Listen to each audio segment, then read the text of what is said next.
China celebrates Spring Festival and welcomes the Year of the Snake. Hello, I'm Anand Naidu and this is The Heat.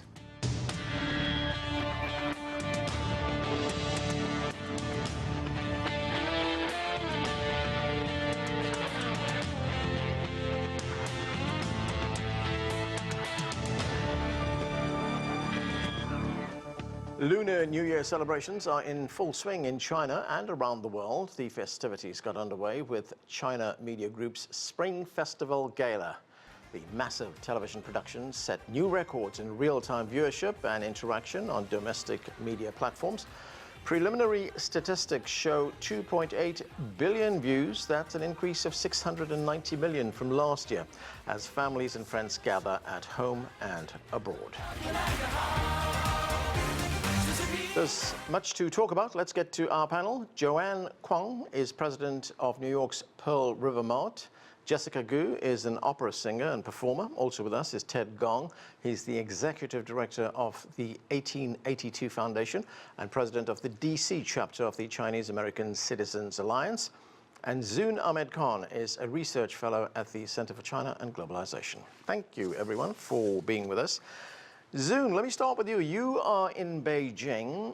You live there. As a non-Chinese person living in China, what does this holiday mean to you, and how do you mark the occasion? How do you celebrate it? Thank you so much, Anand, for having me on the program. You know, I've been in Beijing. I've been a resident of Beijing for about 10 years now. I moved here in 2015. And for me, you know, one of the most surprising and fascinating things about the Chinese New Year holiday from then was how similar it is to our own holidays in Pakistan. It's about family reunion, it's about friendship. Prior to me getting married to my Chinese husband, we were still, whenever I would be in the country, we would celebrate this holiday with friends who have been like family over the years. And this year is also very special for me personally because it's firstly the year of the snake. I am also a snake, so it's fascinating. It's a year that's about renewal. It's about new beginnings, as all New Years are. But the snake specifically is also a symbol of rebirth. And it's very important for me also because it's the first time after our wedding, and we also welcomed a baby girl just a few weeks ago. So it's her first Chinese New Year. And we're celebrating it with my mother in Beijing and my husband and my daughter. We prepared special, Chinese food. We had, I think in fast-paced lifestyles that we have, we need moments, special moments to really catch up and reconnect with our own loved ones. And I think this has been very meaningful for me as it's also the first Chinese New Year I'm spending with my own mother. And we have been able to also watch the New Year Spring Gala, which you just mentioned. And that's another way to understand the Chinese culture for me increasingly, which has been an ongoing journey for the past decade. Yeah, and hopefully we will be meeting your daughter, your new daughter, in just a moment or so. Ted Gong, let me go to you. This is a pretty unique event, the Spring Festival. In fact, it is marked by UNESCO as an intangible cultural heritage. That's quite an accolade. What is the significance of that, and what role does your organization play in celebrating and promoting Chinese New Year in Washington, D.C. and around the region? Well, the 1882 Foundation is actually a educational foundation that teaches about mostly Chinese history and culture. So, of course, this aspect of our culture has to be noted, celebrated, right? So we would be supportive of many of the organizations here in Washington, D.C., who are tomorrow running parade, or this weekend having a big parade in Chinatown. Every year we have that. Last night we had our Lions march around Chinatown shops, blessing each of the shops. And just before that, a week before that, we actually had an event at the Kennedy Center where we celebrated the beginning of the Chinese New Year. Chinese New Year is for 2 weeks. Right, now celebrating the New Year is a special time for families to gather and reconnect. CGTN's Guo Tianxi visited a cross-cultural family in Beijing to see how the delicious delicacies of China and France complement each other on a Chinese New Year dining table. Let's watch. Having a reunion dinner at home is one of the most cherished traditions for Chinese people during the Chinese New Year. Beijinger Xin and her husband Tristan, who is from France, are hosting a family banquet to entertain their relatives and friends. Tristan has been living in China for over a decade, and he knows where to find the most authentic ingredients.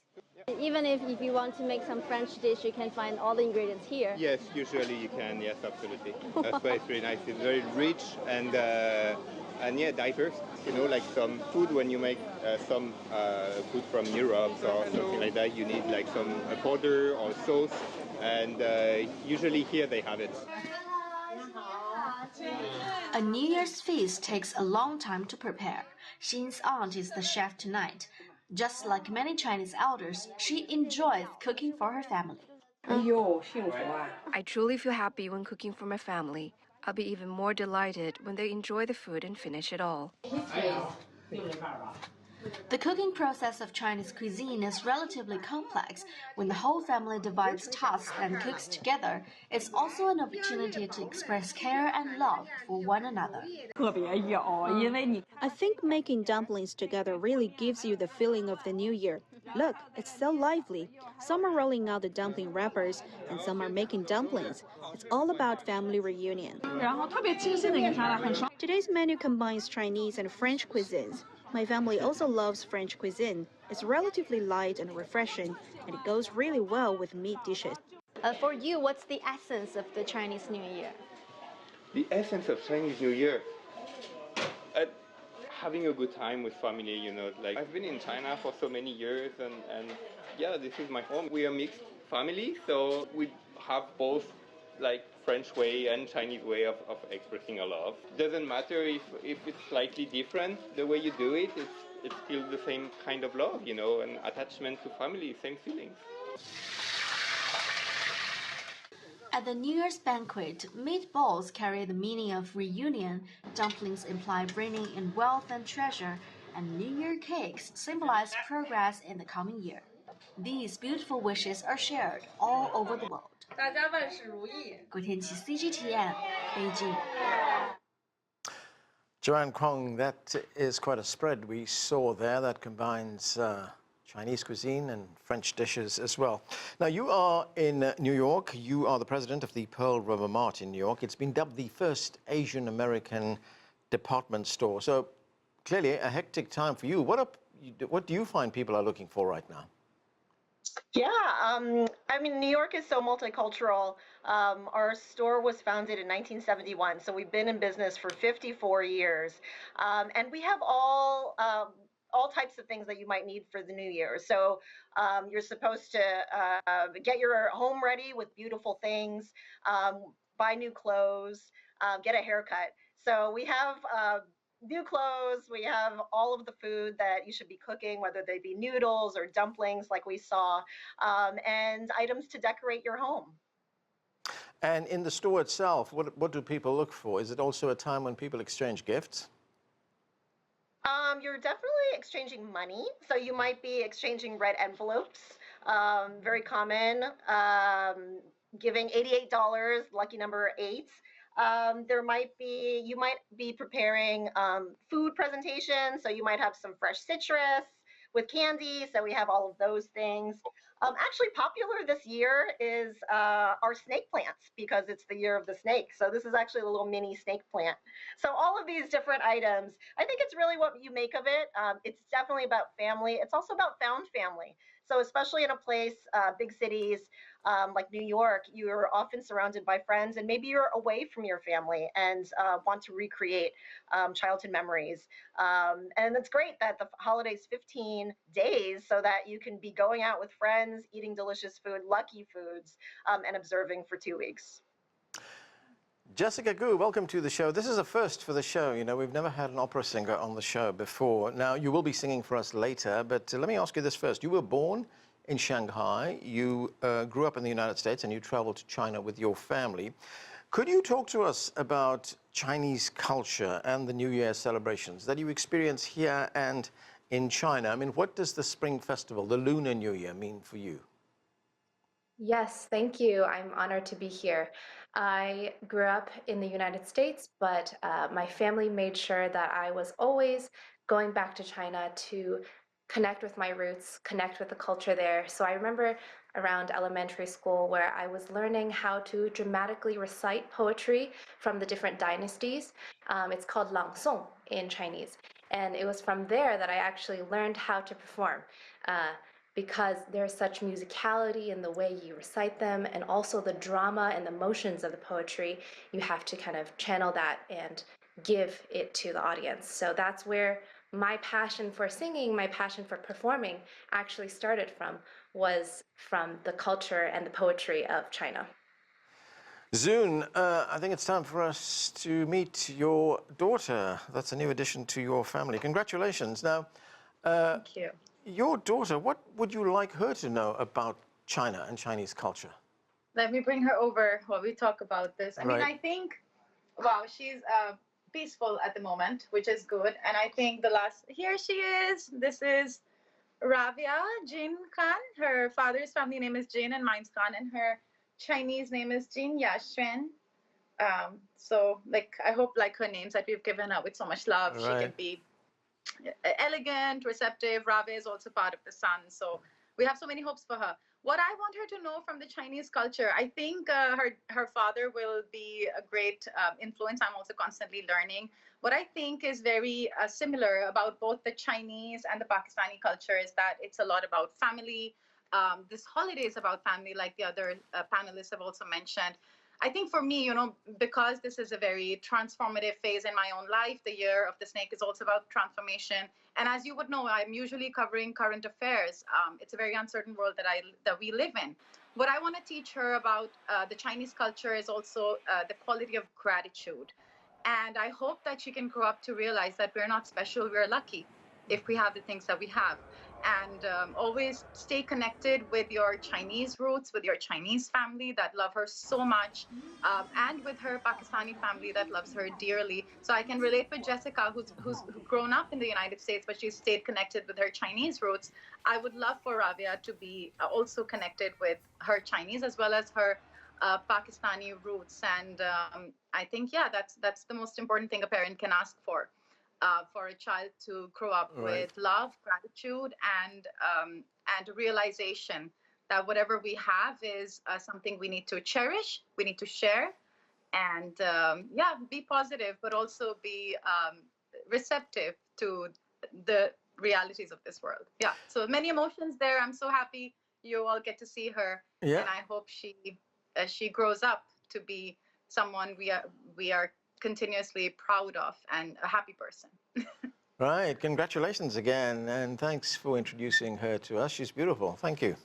Thank you. Ted Gong, what are your long-term aspirations for the role of the Chinese New Year in kind of promoting cultural awareness and inclusivity in the United States?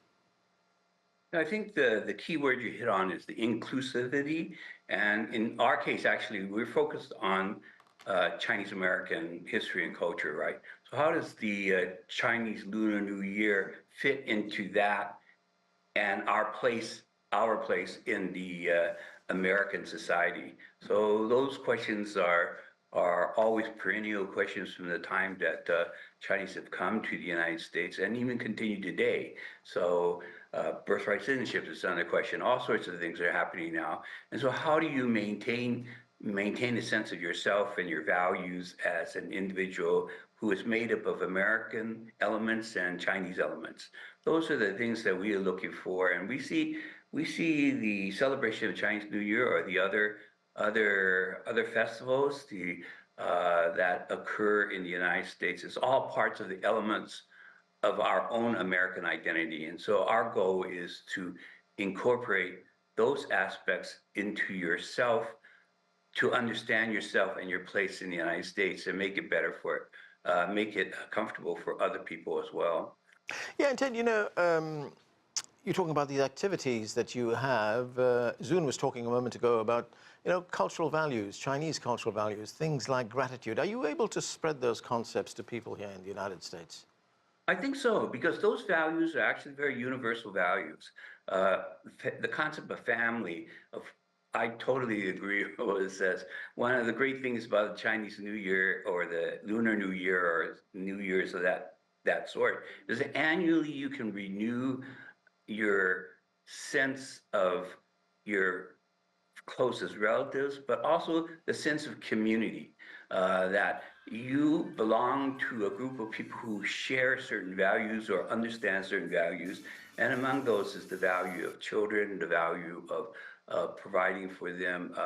I love the idea that not all of us are in the same place, right, during this holiday. But once a year, you can think that the moon is something that somebody on the other side of the world can see, and I can see, and I can think of you, and that is a type of reminder that we are together. So that's what these Lunar New Years and these other celebrations are about. And I think those values transcend whether you're in the United States or whether you're in China or whether you're in Pakistan.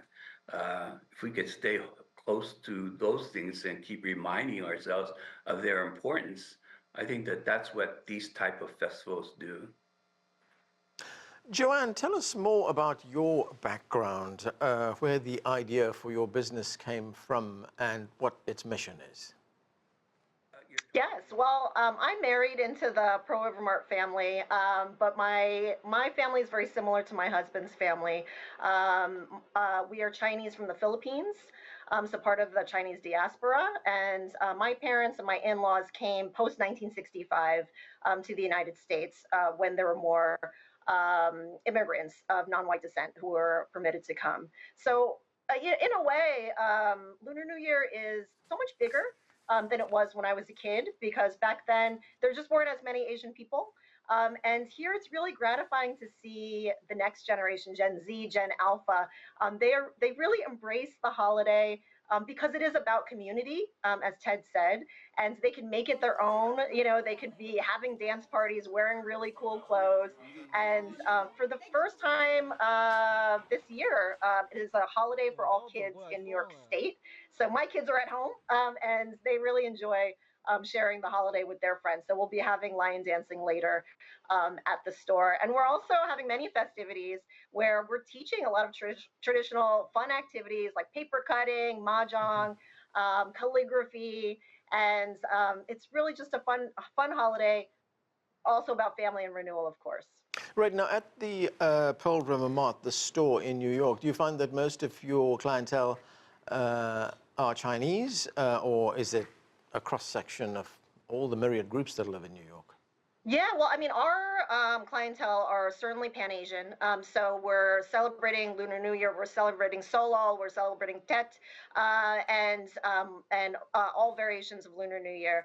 But a lot of our clientele are non-Asian, but they are people who have good friends who are Asian American, or maybe they're half Asian, or maybe they're adopted, or maybe they've lost track of grandma and can't ask her about recipes. So we really do try to be a resource, both in person and online, with digital content. You have to be on social, you know, to reach a younger generation, and to help folks remember how to celebrate the holiday and what the traditions are. Jessica, you are also one of those unique people, you know, whose background sort of straddles two cultures, the American culture as well as the Chinese culture. Tell us how you incorporate elements of both these cultures into your performances.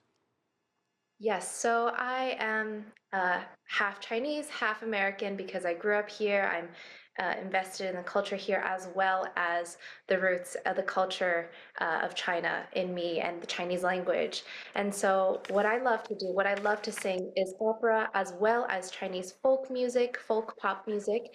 And even though the technique, the singing technique of the two are a little bit different, especially around the head resonance area, the breath is the same, the energy, the connection with the audience is the same. So I am merging the two genres together with my voice, and I hope to be a bridge for the Chinese American or Asian American for the two cultures.